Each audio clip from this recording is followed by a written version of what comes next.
I happened upon a tweet by Congresswoman Marjorie Greene, and it launched me down a bit of a rabbit hole. And I'm gonna start off as she did eventually. There's many tweets of this thread, and I'm not going to read all of them to you, but in the 6th, she said this: no one cares about the Delta variant or any other variant. They are over COVID, and there's no amount of fear-based screaming from the media that will ever force Americans to shut down again. Forced masks and vaccines will cause Dems to lose big. All voters are over COVID. So it's gonna get even worse after that. But I wanna start off with like the things that have caused some people to be censured. Like Ilhan Omar, for instance. He's like reading into something she said and thinking, does that sort of evoke something negative that we should be more sensitive about? There's no evoking here. There's no reading into here. No one cares about the Delta variant or any other variant. The Delta variant killed hundreds of Americans yesterday, certainly over the last week or so. It is killing so many people, nobody cares about it. Oh, sorry, did you lose a family member? Did you lose a friend? No one cares, shut up about it. Why are you crying about this person that you loved that died needlessly? No one cares, stop whining about it. That is what this Congresswoman said. I'm not reading into it. I'm not speculating, I'm not going one step farther. No one cares about the Delta variant or any other variant, this Congresswoman says. This thing that is still killing and making sick hundreds, thousands of Americans every day. And that was just the 6th tweet in a thread. And nobody cares. She could just say it, she won't get any trouble. She's not gonna lose any donors for this. No one cares about the thing that might have just killed your mom or your kid or your grandfather, whatever. I lost a family member, many people watching this lost family members, lost friends. Families that are still grieving, no one cares. Stop talking about it, stop worrying about it. No one cares about it. And that's just the beginning, JR. It's gonna get worse, but. Yeah, the first part of this is no one cares if your friends or family or anyone you've ever known has died of this, right? The other part of this is that, look, the voters are gonna vote down Dems big on this. There's no matter of fear-based screaming that will force Americans to shut down again. So she's worried about shutting down, which again, why would Americans, whoever you think are your opponents in America, want America to shut down? If you haven't noticed, you've seen lots of Americans who got vaccinated who are now back to doing barbecues in their backyard, having friends over and posting about it. I don't think you can continue down this narrative that your opponents in America are against living, that they're against going out, that they're against having fun. I'm not sure how that's gonna sell. Because you go, oh, look at those Antifa leftists.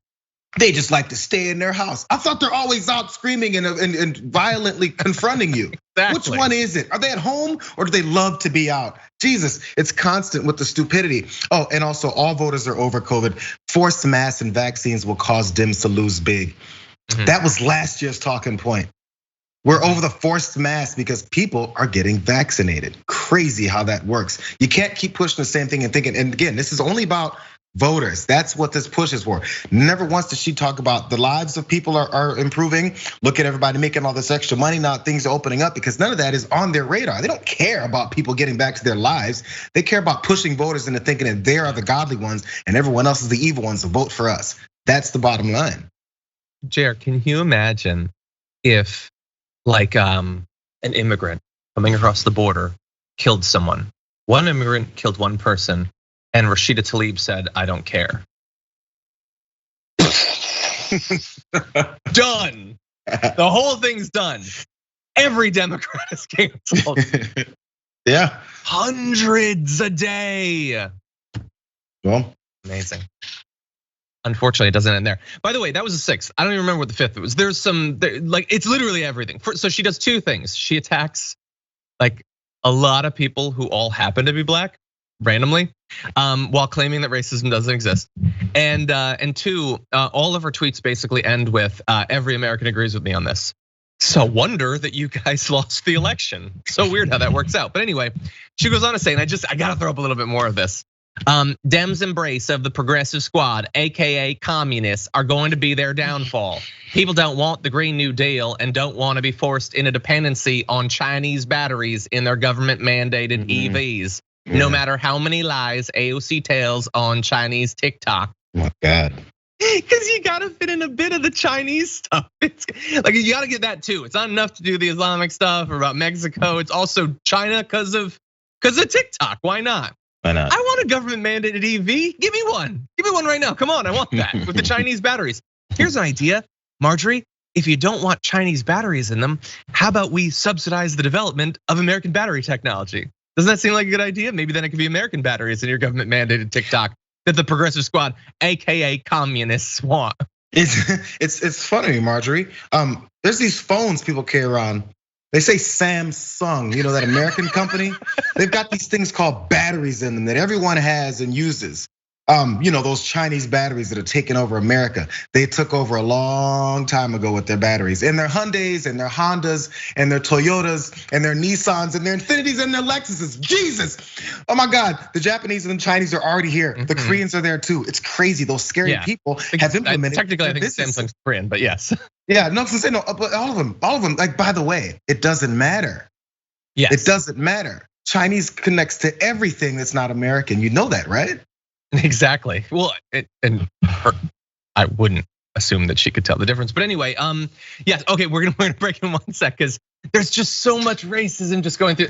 She just has like, everybody hates Kamala, even like literally that's one of the tweets. So she goes on to say, everyone hates Ilhan Omar, both sides of the aisle. She is an anti-Semitic, hate America, ungrateful refugee who married her brother and broke the law to get him in the country. So everybody hates her. I guess I hate her. JR, why do you hate her so much? Everybody hates her. She's anti-Semitic. She's so anti-Semitic that it's basically like Marjorie Greene is being sent to a concentration camp. Like that's the next analogy. Like, oh wait, so now you're back to having a problem with anti-Semitism after all of what you've said and done. It's just okay, I'm gonna stop. I'm not gonna read anymore, but it's still out there and like, she's so popular. She's so popular. It's so stupid and grammatically just a mess. Anyway. This is the legacy of Donald Trump. I'm telling you, it doesn't have to make sense as long as you throw in the buzzwords, you're in. Yeah. Oh yeah, she goes on to do an S-hole countries thing too. That's like literally the next, that's tweet 14. So she's just taking his lines now, by the way. And she says that if you don't like the flag, you should be banished from the country. You should be canceled if you don't love the flag as much as her. So again, don't buy any of the cancel culture stuff.